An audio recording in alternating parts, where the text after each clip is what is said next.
What's up, Ego Hackers? Welcome to CS Joseph Podcast, Acolyle Edition. I'm your host, CS Joseph. Today's question: what are some of the dynamics between the INFJ male and ESTJ female natural pair relationship, and how does the relationship come about within the context of those specific genders?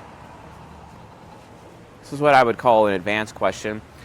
Given the additional context the particular Acolyle member asked in order to get this question answered, I gotta say it's kind of technically out of scope, but I will do my best to answer the question within scope, because in the members area in the journeyman section we do actually have season 14 part 3, and in season 14 part 3 we do discuss the ESTJ INFJ relationship at length. So if you are watching this, please make sure you go into that section there. But I will actually start talking about one of the main issues or causes as to why this relationship comes together. Just don't forget that when you guys are doing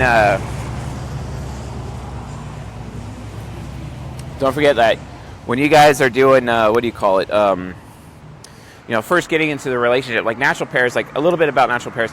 Natural pairs are actually pretty difficult to get into, and there's a myriad of reasons, and I actually talk about this in season 14, part 3, for those 8 episodes for natural pairs. But one of the additional reasons that I've noticed is that there just seems to be like an air of shallowness between people when they're getting into those kinds of relationships, shallowness, and it ends up being like something entirely interesting, because it's like they look at each other. They're kind of interested, kind of intrigued, but then kind of scared at the same time. And there's actually a lot of fear. And the reason why is because the other person's parent function actually causes the other person's inferior function to actually be afraid. This is one of the reasons why we call it the test of the inferior, right? There's the test of the critic, the test of the parent, but really the test of the inferior, which is also kind of the same thing as the test of the parent, which we talk about how to maintain the relationship. In order for the relationship to begin, they have to pass the test of the critic, and that ultimately has to do with the critic versus inferior relationship. But when it comes to at first sight, the natural pair is not love at first sight. It just isn't. Love at first sight is really for golden pairs. It's really for natural pairs, and yeah, we're definitely going to want to post this on YouTube as well. But love at first sight, that's golden pair, that's pedagogue relationship. It's not really natural pairs. Natural pairs don't really do the love at first sight thing, and it can be actually pretty difficult because they have to be able to generate rapport with one another. Consistent rapport. Although, truth be told, I do have to say, though, the love at first sight relationships, in terms of the golden pairs, the one golden pair that seems to have the hardest time with love at first sight is actually ENTP, INTJ. They have the hardest time. Whereas the easiest is ENFP, INFJ. They have it they're the fastest, whereas the slowest just happens to be ENTP, INTJ. Even though INTJ is triple progression, they're triple movement, they're moving super quick, just like the ENFP is, and their golden pair with the INFJ, they're going super speed as well. So, but yeah, I'm just saying love at first sight definitely is a standard for the golden pair, but when it comes to the INTJ ENTP version of the golden pair, not so much. It's because the INTJ has to really, really get over their paranoia, and it's especially bad if the INTJ happens to be a woman, whereas if the genders are flipped, then it's actually a little bit easier. So gender has a lot to do with it, and that's one of the reasons why this question was asked, because they want a little bit more clarification. This Acolyte member wants a little bit more clarification in terms of the gender dynamic, basically. And that's important. It's always important. So the gender dynamic. What is the gender dynamic all about? What is it really like? Why does it happen? So you got to pass the test of the critic to get in the relationship first. But really that initial first sight thing, it's kind of like the test of the inferior. Even though that's technically, the test of the inferior doesn't exactly exist, but really what I mean by test of the inferior is that the other person's parent function will scare the shit out of you, in as much as your parent function will scare the shit out of them, because your parent function is scaring their inferior function, and their apparent function is scaring your inferior function. So in reality, like, both these two people involved with this relationship, it's really a relationship of, of fear. It starts out, their interactions, it's based on fear. It's largely based on fear, and they have to actually develop enough rapport to have the courage to actually even consider having the relationship itself on the table. And this is especially true with the INFJ and the ESTJ archetype. Especially true. Especially true when the ESTJ happens to be the woman and the INFJ happens to be the man. Why? Well, because let's look at the INFJ man first. It's kind of obvious a little bit what the ESTJ woman is, where her fear is coming from, but with the INFJ man, it's a little bit different because it's like, okay, I got performance anxiety, right? I'm the INFJ man, I got performance anxiety, and I'm always scared I'm going to mess up. And then I see this woman who's very disciplined, very steadfast, she's able to take charge, whatnot. She's really intimidating. I see her being a really top performer with her extroverted sensing critic. I'm not entirely sure I'll be able to top that. I'm not entirely sure I'll be able to one-up that, right? So the INFJ is already feeling a lot of pressure, and because when they feel that amount of pressure, especially as a man, because man has the burden of male performance, right? Male performance is what men have to deal with. Male performance basically comes from, the book of Genesis, talking about, cursed is the ground because of you, and by the sweat of your brow, and through your work, your hard work, and your toil, you will eat of the ground for the rest of your life, and then you will die, basically. Well, from that point of view, that's known as the male burden of performance. Men have to perform because men are born without value, whereas women are born with value. Women have to work their whole lives to preserve their value, whereas men have to work their whole lives to gain value. And if the INFJ man does not believe or feel with his FI critic that he has built up enough value in terms of his personal performance through extroverted sensing inferior, the introverted sensing parent combined with the extroverted sensing critic of the ESTJ female is going to be entirely intimidating to him. And then as a result of that intimidation, it's going to reduce the chances of the INFJ man to even be willing, with his NI hero, to actually decide or choose that he wants the ESTJ woman or allow him to attach to her. Because INFJs have this problem, is that as soon as they decide they want someone, they are attached, they are all in, they cannot let go, right? And there's not really much to be said that can be done about that, right? It's a huge problem. It's a really huge problem. But let's look at the ESTJ female side of it.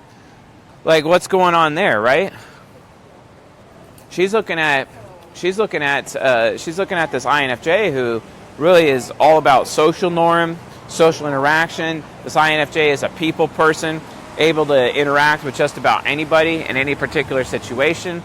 They're constantly seeing the INFJ giving and being there for friends, being there for people, being there for his wolf pack, being there for his affiliates, his close friends, and always making time for them all the time, always investing in other people. Whereas she gets afraid that all she's ever done is invested in herself, and she knows that she really struggles with investing in other people. So she's walking around feeling like she's unworthy. And because of that, seeing his extroverted feeling parent, seeing his super high moral standard that he holds in himself through his introverted feeling critic, basically makes her afraid, makes her feel like she's unworthy.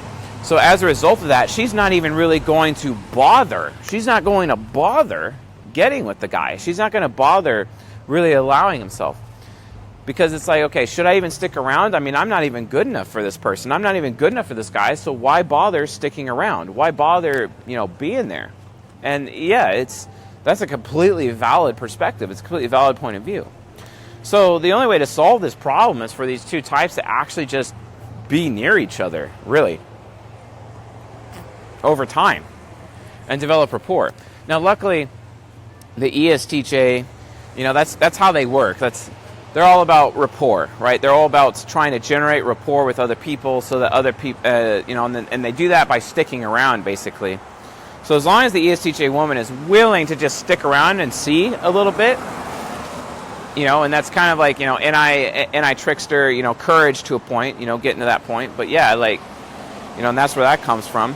But as long as she is willing to just kind of cast her fear aside a little bit and just kind of stick around and generate rapport, maybe things will improve, right? Well, consequently, the INFJ man, all he has to do is not give up, basically. And that's the problem with natural pairs. They just consistently give up on each other before they actually have the opportunity. I don't know how many times, like, I've had ISFP women in my life just give up on me consistently, constantly, always giving up.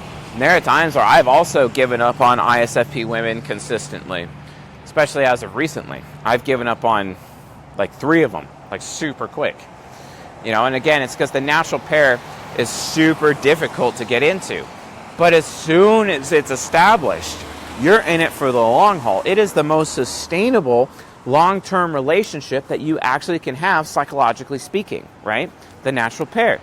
But, you know, going in that direction, it's super hard to get over these issues.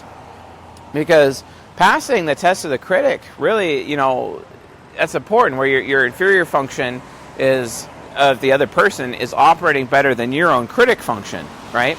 And if that's not happening, then there's always going to be fear, and then as a result of that fear, there's not enough courage or fearlessness to even allow for the relationship to establish in the first place, right?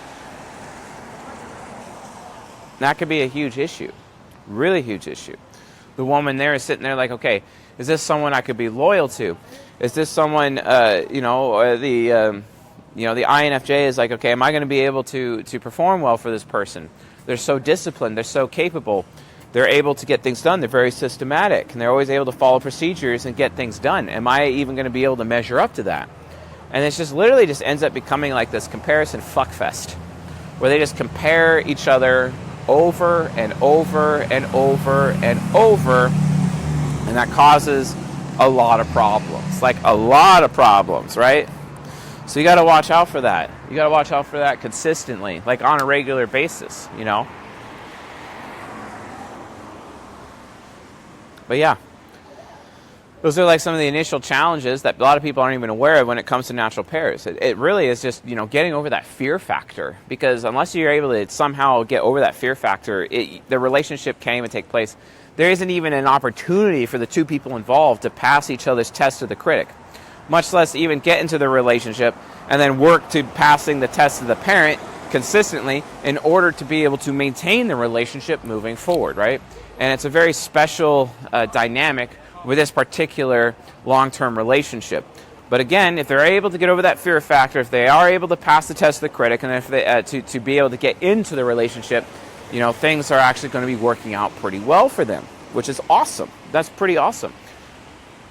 But then they still have to pass the test of the critic, or the test of the parent, in order to maintain the relationship. But hey, you know, once they've done all that, you know, the relationship will last forever. The natural pair is a great foundation from which families can be born, for marriage, for like anything LTR. The natural pair is like the master relationship for long-term relationships. They're just really, really difficult to get into. So anyway, that answers that question, and that's as far as I'm willing to go in terms of this question. If you would like additional context to this question, please ask another question related to this, because the amount of detail that went into this question is a little bit out of scope for an Acolyle question. So yeah, let's be careful about that. And in the meantime, please review season 14, part 3, episode 1, and that episode should explain more about this particular relationship and how it works. So anyway, folks, thanks for watching and listening. Like and subscribe, because it'll be posted to the Acolyle membership area, as well as the YouTube channel and the podcast as well. So see you guys in the next episode.